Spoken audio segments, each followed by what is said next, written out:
Welcome to the SmartKeys podcast. If you're listening to this right now, you are likely a modern professional. Someone really looking for those strategic insights into the future of work and, well, just general business efficiency. Right. And today, our mission for this deep dive is to look at a truly comprehensive resource. We are digging into an article by Felix Römer, which is published on smartkeys.org, and it's called InsurTech Trends: The Digital Transformation of Insurance. Yeah, it's a fantastic piece. It really is. And we want to treat this almost like a masterclass because we're unpacking the strategic insights and the practical value hidden inside this digital transformation and looking at how you can use it to modernize literally any legacy industry. Exactly. I mean, insurance is just the perfect test case here. Right, because there's this massive tension in the business landscape right now. As a consumer, your expectations have been entirely reshaped by big tech, right? You want fast, seamless, highly personalized service. Oh, absolutely. You want to click a button and have things happen instantly. But legacy industries, like insurance, they're really struggling to keep up with that. They are. And, to set the foundation here, there's a really striking statistic from the source material. 75% of insurers see ecosystem integration as absolutely critical right now. 75%. Right. But, and here's the crazy part, Deloitte reports that carriers still spend roughly 90% of their innovation budgets on just legacy enhancements. Wait, 90%? 90%, leaving only about 10% for actual, real transformational change. Okay, let's unpack this because that just sounds... spending 90% of your budget on legacy systems feels like putting an expensive, high-gloss coat of paint on a 1990s desktop computer instead of just buying a modern laptop. That is a perfect analogy. That's exactly what they're doing. They're buffing up this old beige tower and wondering why it won't run cloud software. Right. It's wild.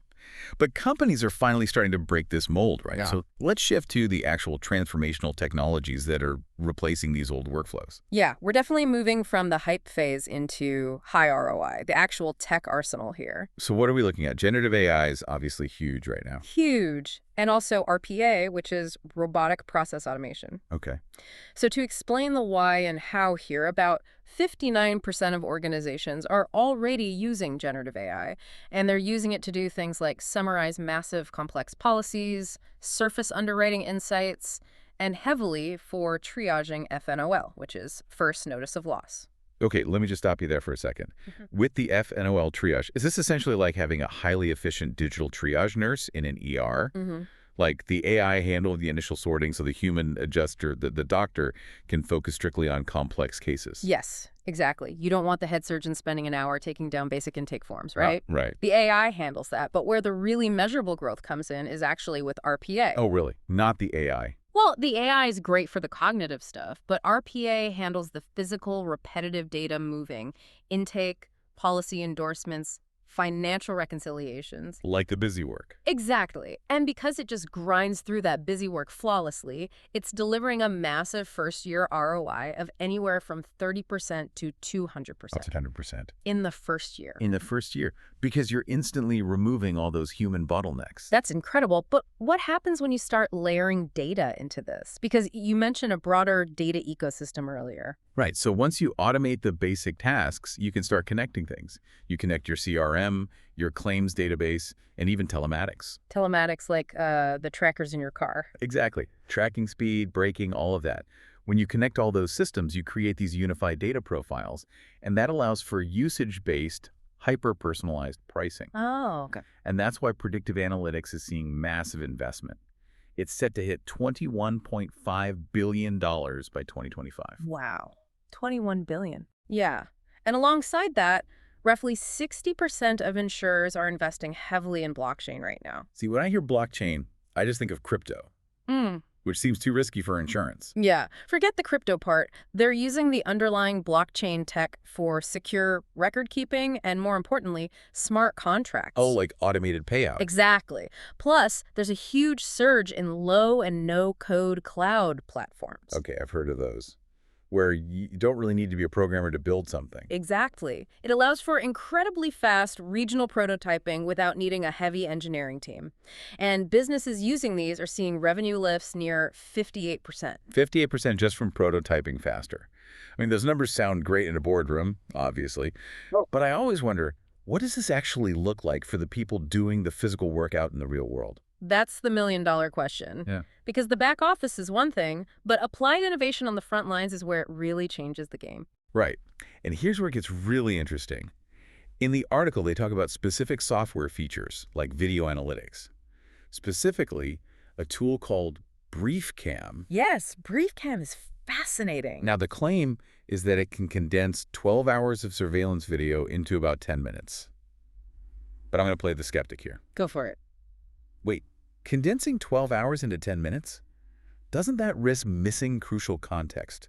Like, how does it actually spot risk without totally losing the plot of what's happening on screen? Yeah, it sounds like you're just fast-forwarding an old VHS tape, right? Exactly, just hitting fast forward. What's fascinating here is how it actually works under the hood. It creates a searchable synopsis. Okay. The system tags every object in the video by time and by specific attributes. So vehicle types, size, speed, direction, even faces. Oh, wow. So it's not just speeding it up, it's actually analyzing and categorizing everything it sees. Right, and for businesses specifically, it generates these incredible heat maps of foot traffic patterns. Oh, so you could see exactly where people are walking in a store. Exactly. So a business owner can look at this heat map and preactively fix hazards. Like, if they see a bottleneck near a wet entrance, they can install barriers or, clear snow in a specific area to reduce slip and fall claims before they even happen. That is so smart. It's proactive instead of reactive. Exactly. It keeps people safer. And speaking of keeping people safe, there's another tool mentioned called Hover for smart property assessment. Yes. Hover is a great example. With just 8 smartphone photos, Hover generates this incredibly accurate 3D property model. And it has precise measurements for things like siding and windows. And the dual benefit there is massive for a business. First, it obviously drastically shortens the claims time. You don't have to wait for someone with a tape measure to spend hours at your house. Right. But secondly, it keeps employees, the adjusters off dangerous roofs or, out of hazardous post-storm environments. Which is huge for liability. Exactly. And Travelers Insurance actually piloted this back in 2018. They've completed over 100,000 inspections with it. Wow, 100,000. So this isn't just theory, it's fully operational. It is. But that brings up a really important question. We have this cool tech BriefCam, Hover, the RPA bots. But how does a business actually integrate this without just completely failing? Yeah, that's the hard part. Right, because how do you and your business stay ahead and operationalize this innovation? Well, it all comes down to what's called a closed-loop process. Okay, what does that mean in practice? It means it's not just about collecting the data, it's a continuous cycle.